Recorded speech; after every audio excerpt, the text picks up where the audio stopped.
Mes bien-aimés frères et sœurs en Christ, chers amis, c'est frère Franck qui vous parle depuis le centre missionnaire de Krefeld en Allemagne. Je vous salue de tout mon cœur partout où vous êtes sur la terre. Dieu m'a accordé un ministère et avec cela est liée la responsabilité de partager sa parole originale en dépit de toutes les interprétations. Maintenant, nous devons entendre, écouter la parole dans sa forme originale. Nous devons retourner au commencement et éloigner les hommes de toutes les interprétations qui furent introduites dans le cours des 2000 ans de l'histoire de l'Église.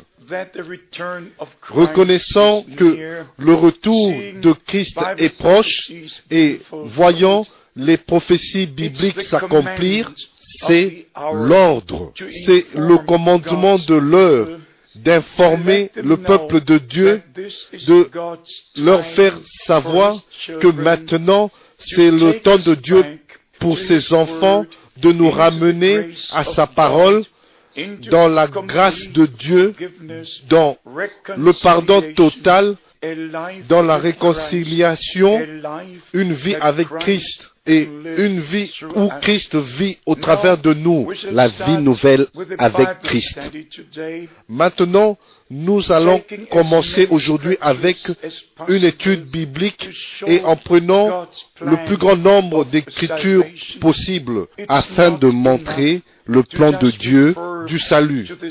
Ce n'est pas suffisant de se référer aux signes du temps de la fin, à se référer à Daniel 2 et à Daniel 7 et aussi Daniel 8, verset 25, où il nous est dit qu'il y aura une paix qui sera atteinte et la destruction va venir, et aussi il est parlé de ça dans 1 Thessaloniciens chapitre 5, quand il sera déclaré paix et sécurité, alors viendra une ruine soudaine. Et nous allons dans Apocalypse chapitre 9, il nous est dit que les 4 anges de destruction sont liés sur le grand fleuve Euphrate qui passe par la Turquie et au travers de la Syrie et au travers de l'Irak d'aujourd'hui et va jusqu'au golfe Persique. Et là, il y a les 4 anges de destruction qui attendent pour l'heure, pour le jour, pour être déliés et détruire le 1/3 de la population du monde. La destruction ne viendra pas des États-Unis, ne viendra pas de l'Europe. La destruction viendra des pays de l'Est et de pays du Nord. Si nous parlons de l'Est et du Nord, alors nous devons toujours prendre en considération que nous devons voir les choses à partir d'Israël. Si la Bible parle du Nord, la Bible parle du Nord d'Israël. Si la Bible parle de l'Orient, de l'Est, il parle de l'Est d'Israël, parce que là, c'est là où étaient les prophètes, la place, le pays, la ville où notre Seigneur a été et a vécu. Il était en Israël, il était en Galilée, il était en Judée, il était au fleuve Jourdain, il était à Jérusalem. Là, il est mort, il a souffert. Il a payé le prix à cet endroit-là pour notre rédemption. Et les apôtres étaient à Jérusalem. L'effusion du Saint-Esprit a eu lieu là, à Jérusalem. L'Église du Nouveau Testament a commencé à Jérusalem. Alors, mes bien-aimés, commençons maintenant notre étude biblique que nous appelons ministère apostolique et prophétique. Je ne suis pas intéressé par ce que Athanasius a dit, ou Augustin, ou Hieronymus, ou Tertullian. Je ne suis pas non plus intéressé à ce que n'importe quel père de l'Église aurait dit, mais je suis intéressé par ce que Dieu a dit dans l'Ancien et dans le Nouveau Testament, parce que l'Église du Nouveau Testament est fondée et bâtie sur le fondement des apôtres et des prophètes, et Jésus-Christ étant la pierre angulaire. Dans l'Ancien Testament, la chute est arrivée, et dans l'Ancien Testament, les gens furent séparés de la communion avec Dieu. C'est ainsi que la communion avec Dieu fut rompue. Depuis le commencement de l'humanité, là dans le paradis, quand Dieu a commencé sa création ici sur la terre, quand il a placé Adam et Ève dans ce jardin splendide, il n'y avait pas de mort, pas de larmes, pas de maladie, juste la communion avec Dieu, ayant la vie éternelle. Adam et Ève vivaient là, dans la présence du Dieu Tout-Puissant. Et après, le serpent, en fait, Satan, qui avait été chassé du ciel, de la présence de Dieu, est tombé du ciel. Il s'est élevé lui-même au ciel et fut chassé en bas, ici sur la terre, et il s'est incarné lui-même dans le serpent qui était debout et parlant avec Ève et l'a amené dans la transgression et l'a séduite et argumentant avec elle au sujet de ce que Dieu avait dit. Ainsi, nous voyons que dans sa forme originelle, le serpent marchait debout, il pouvait parler et s'exprimer et était proche de l'homme. Mais après la malédiction, rien n'était resté de la forme originelle. Après la chute, il marchait sur son ventre. Mais bien aimé, si nous parlons du plan du salut, nous devons montrer où était la chute et comment était terrible cette chute. Et c'était nécessaire pour le Seigneur de gloire de laisser sa gloire et venir dans un corps de chair, dans un corps de chair et de sang pour payer le prix et pour nous racheter. C'est ce dont nous avons vraiment besoin. Nous avons besoin de la vie éternelle. C'est de cette vie-là. La vie naturelle est dans le sang naturel. Ça, nous pouvons le lire dans le livre de Lévitique, au chapitre 17, au verset 10 et 11. La vie est dans le sang. Et si nous allons dans le Nouveau Testament, dans Jean, au chapitre 6, notre Seigneur a dit, si vous ne mangez la chair du Fils de l'homme et vous ne buvez son sang, vous n'avez pas la vie en vous-même. Dans l'Ancien Testament, Dieu avait interdit de manger le sang ou le boire, mais dans le Nouveau Testament, comme dans une forme symbolique, notre Seigneur pouvait dire, si vous voulez avoir la vie éternelle, vous avez besoin de moi. Je suis venu mourir à votre place. Je suis venu donner ma vie afin que votre vie soit sauvée. Je suis ici pour mourir afin que vous puissiez vivre éternellement. Alors, nous n'avons pas besoin de changer le pain en corps de Christ ou le vin en sang. Christ est tout en tous pour nous. Il a donné son corps. Il a versé son sang. Et nous le prenons dans notre âme et recevons la vie éternelle. Maintenant, dans Marc au chapitre 1, nous lisons au commencement de l'évangile de Jésus-Christ, le Fils de Dieu.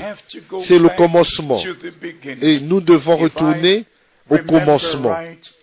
Si je me rappelle bien, dans Jean au chapitre 1, il est écrit, au commencement était la parole. Si je me rappelle bien, dans Genèse au chapitre 1, verset 1, au commencement, et encore dans 1 Jean, chapitre 1, à partir du verset 1, ce qui était dès le commencement. Ça, c'est tellement important de connaître les terminologies des Saintes Écritures.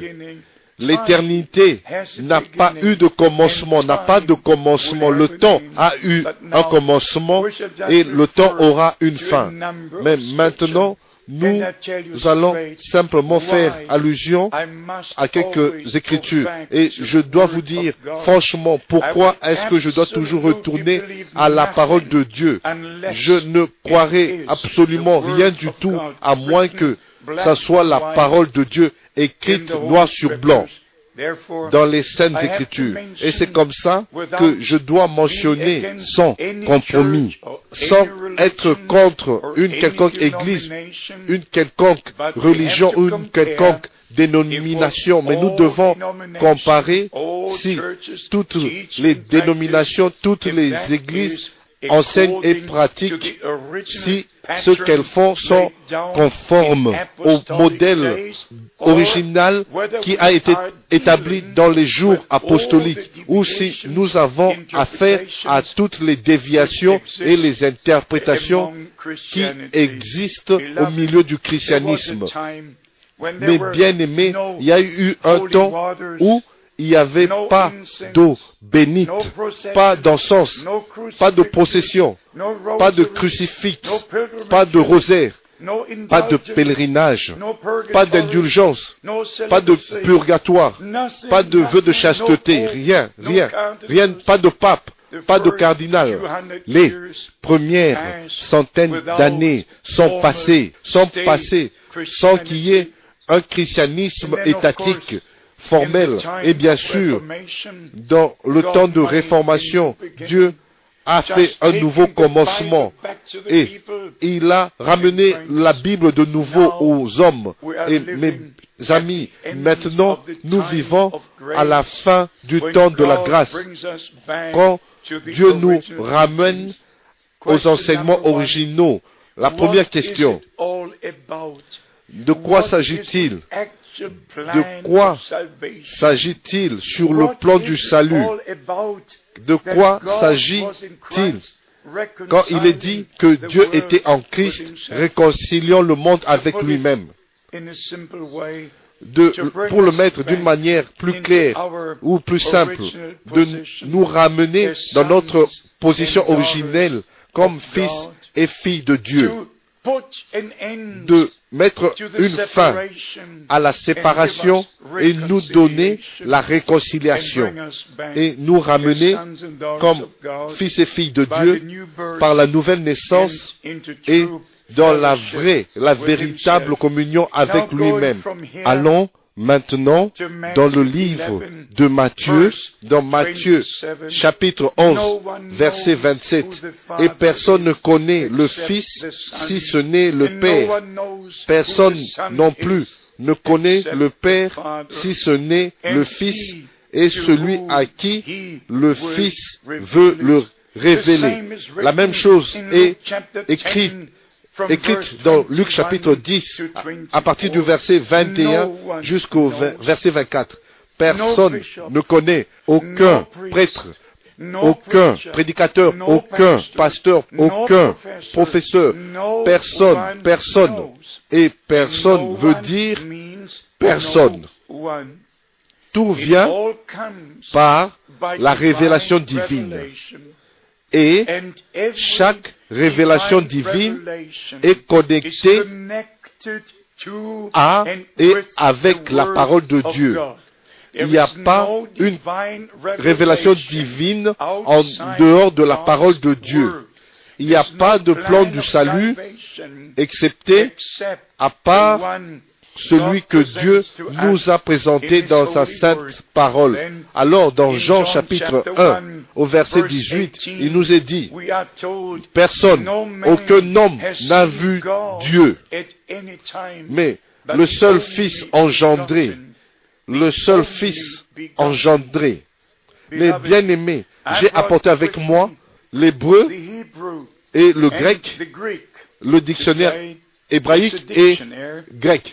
Si nous avons affaire avec plusieurs langues différentes et que nous retournons à la Bible originale avec la langue originale, ce n'est pas facile et ça n'a pas été facile pour tous les traducteurs de comprendre à chaque fois le vrai sens de ce qu'ils traduisaient, et même sans la révélation divine, nous sommes tous dans la confusion. Ce dont nous avons tous besoin, c'est le Saint-Esprit. Si vous lisez au sujet de la nouvelle naissance, si vous lisez au sujet de Jésus-Christ, le premier-né, si vous lisez ces terminologies, nous devons retourner, et je comprends de la signification originale ce que cela veut dire. Par exemple, si vous lisez dans les langues différentes, et particulièrement en grec, sur le mot généalogia, vous savez ce que ça veut dire, l'arbre de famille. Si vous lisez Genesia, ça veut dire jour de naissance. Et ça fait aussi allusion et se réfère au commencement, comme Genèse. Et ici, nous avons le mot direct que nous connaissons, Genèse, qui veut dire origine, et aussi être, aussi l'engendrement, et être né. Un mot, dans des connexions différentes, exprime la même chose. Et ici, nous avons Génété. Génété veut dire naissance. Si vous allez plus loin, dans Génao, ça veut dire être engendré. Ça veut dire aussi naître. Quand il fait allusion à un homme, ce mot doit être traduit comme engendré. Et si le même mot est utilisé pour une naissance en rapport avec une femme, il doit être traduit par naître, parce que c'est la même vie qui est concernée ici. Je ne veux pas vous donner trop de soucis avec toutes ces choses, mais encore, si vous allez plus loin dans Genema, c'est postérité ou progéniture. Ça veut dire encore donner naissance, veut dire aussi engendrer. Et vous allez dans Génétos, postérité. Alors, mes bien-aimés, si vous lisez le Nouveau Testament dans des langues différentes, je vous dis aujourd'hui, ce n'était pas facile pour les traducteurs de communiquer, de transmettre la pensée originale qui était exprimée dans les deux directions. Le même mot, comme j'ai dit, est utilisé pour engendrer en rapport avec l'homme, donner naissance en rapport avec la femme. Et maintenant, qu'est-ce que ça doit être? Alors, nous avons besoin de la révélation divine depuis le commencement jusqu'à la fin. Et si vous allez dans 1 Jean, chapitre 4, verset 12, il nous est dit, aucun homme n'a vu Dieu. Si nous allons dans 1 Timothée, chapitre 1, verset 17, Dieu est invisible. Il habite une lumière inaccessible. Si nous allons dans 1 Timothée, chapitre 6, verset 16, aucun homme n'a vu Dieu. Alors, qui donc Adam a vu?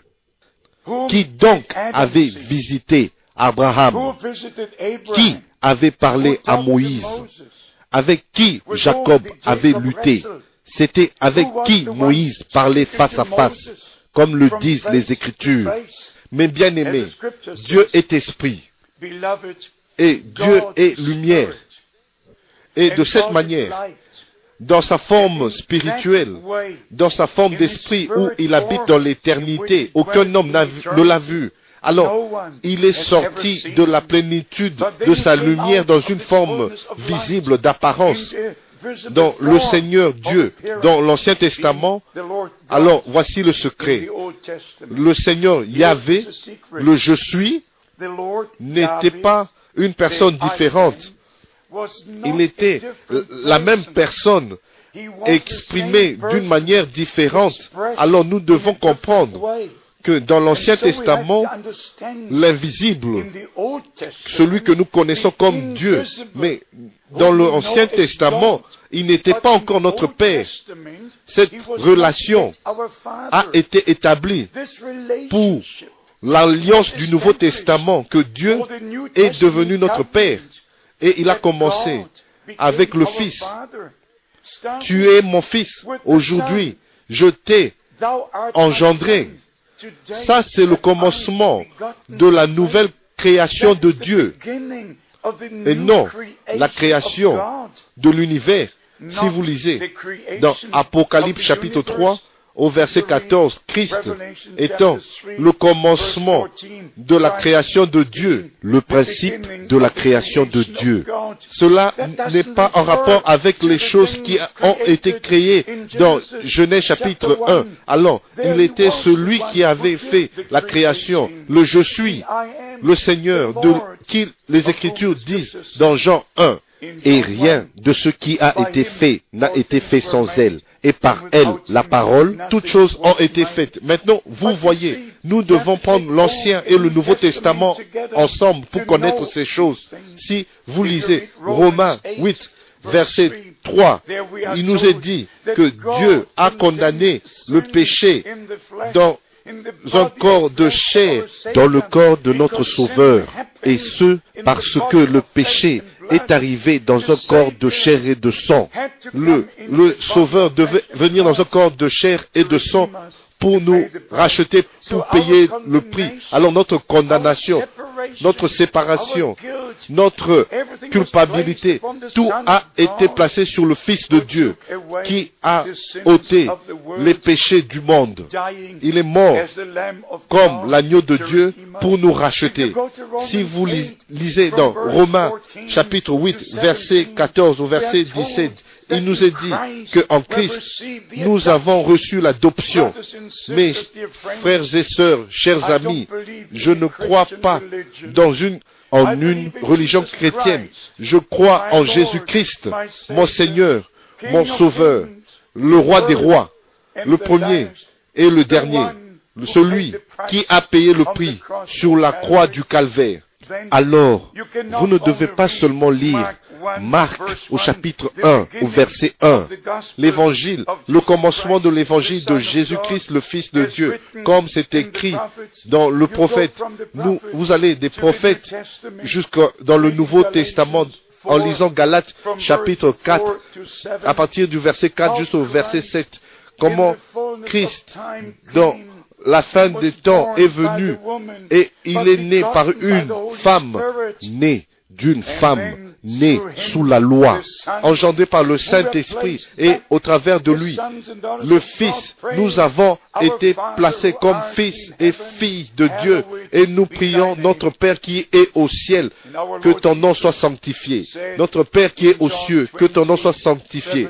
Notre Seigneur a dit dans Jean au chapitre 20, au verset 17, je monte vers mon Père et votre Père, et je monte vers mon Dieu et vers votre Dieu, alors par la grâce de Dieu, notre Dieu Tout-Puissant, qui s'est révélé lui-même personnellement dans notre Sauveur Jésus-Christ, nous avons été ramenés dans notre relation véritable avec Dieu. Mais bien aimés, comme le temps avance très vite, je voudrais vous faire savoir que bientôt, dans un futur proche, nous allons expérimenter le retour de Christ. Ceci, c'est le dernier moment quand l'évangile est prêché à toutes les nations et le dernier appel retentit maintenant. Et c'est William Branham que Dieu a utilisé après la Deuxième Guerre mondiale. Il lui a été dit spécialement comme Jean-Baptiste a été envoyé pour préparer la première venue de Christ.